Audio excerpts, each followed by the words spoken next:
Welcome. You aren't here by accident. You're here because you've realized that the way you've been taught to speak to women is fundamentally broken. You've been told to be polite, to be a gentleman, to keep things light. But light is forgettable. Light doesn't keep her awake. At Twain-Sello, Ozade, I'm thinking about the way your voice sounded when you leaned in close. Today, we are going deeper. We are going to discuss the psychological bridge between a casual hello and the kind of intimate desire that leaves her breathless. This is Sadia Khan, and this is how you turn small talk into a slow burn. Most men treat a conversation like a transaction. You give a fact, she gives a fact, and you both wait for the inevitable silence. But if you want to move her, you have to stop talking to her mind and start talking to her nervous system. Flirting isn't about the words, it's about the subtext. It's about the unspoken, I see who you really are, that vibrates beneath the surface. When you first meet her, the air is neutral. Your job is to ionize it. You start by breaking the safe zone. Most guys ask about her job, boring. Instead, I want you to look her directly in the eyes. Don't look away first and ask her, what's a secret thrill you have that most people would never guess? Notice the shift in her energy. By using the word thrill, you've bypassed her logical brain and tapped into her sensory memory. She has to search her mind for a feeling, not a fact. And while she's searching, she's looking at you, feeling the weight of your gaze. This is where the small talk dies and the intimacy begins. Now, once she answers, you don't just move on, you anchor the feeling to you. If she tells you she loves the rush of a fast car or the quiet intensity of a storm, you lean in just an inch. Enough for her to feel the heat of your presence, and you say, I knew there was something provocative beneath that polite exterior. I can see it in your eyes now. You've just done something most men are too afraid to do. You've labeled her as a sexual being. You've acknowledged her darker or more intense side. This creates a spark of tension because you've challenged her. You've told her that she isn't invisible to you.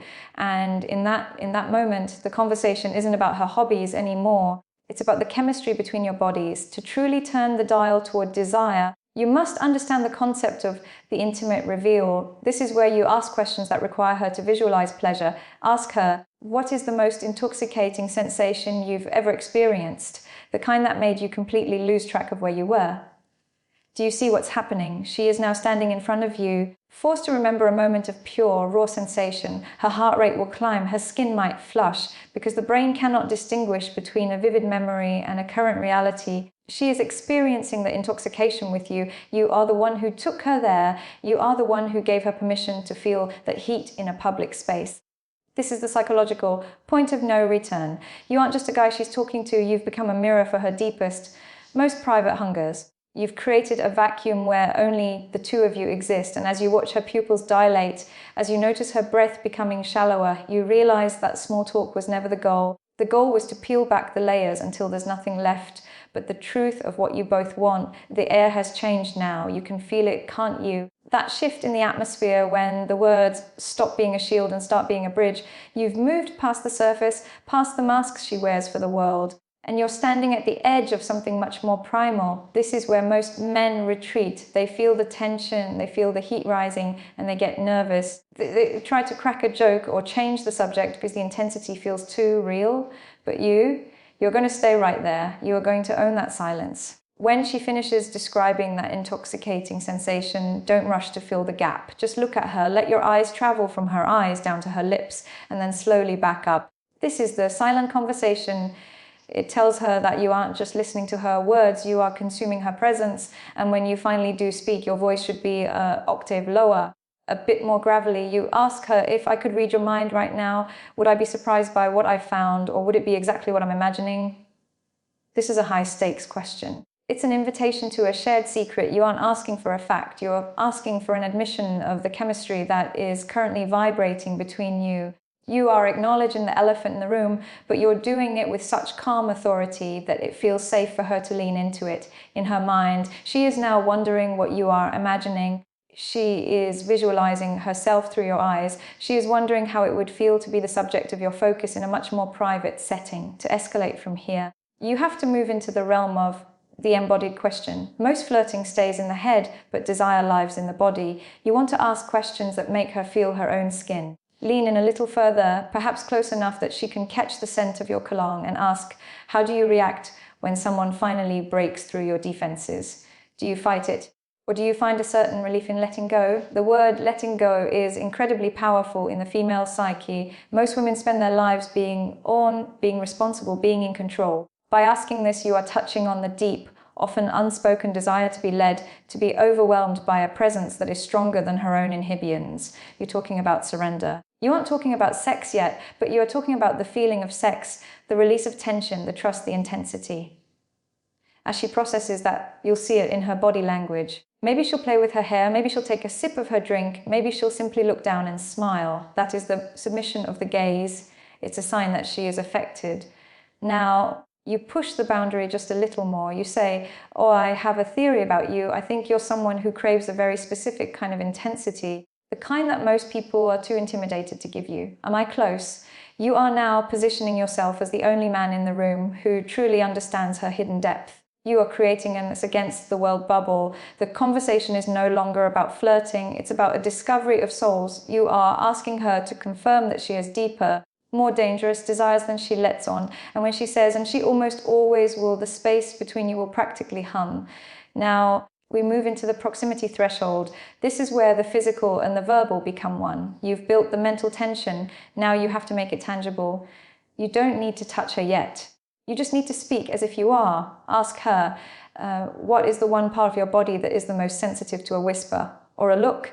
The directness of this question will make her heart third. It is a bold, unapologetic move into her personal space, but because you've built the rapport, because you've shown her that you see her soul, this question doesn't feel creepy. It feels like a dare. It feels like an invitation to a dance that only the two of you are performing. She is now acutely aware of her own body, her own neck, her own ears, her own pulse. She is imagining your breath on her skin. And that, my friend, is where small talk ends and a night you'll both remember begins. The air between you is no longer just air. It is a live wire, thick with the weight of everything you haven't said yet.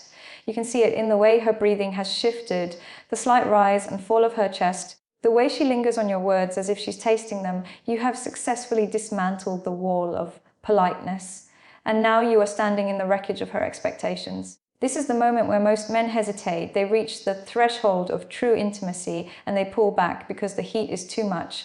But this is exactly where you must lean in. You've awakened her mind and you've alerted her body.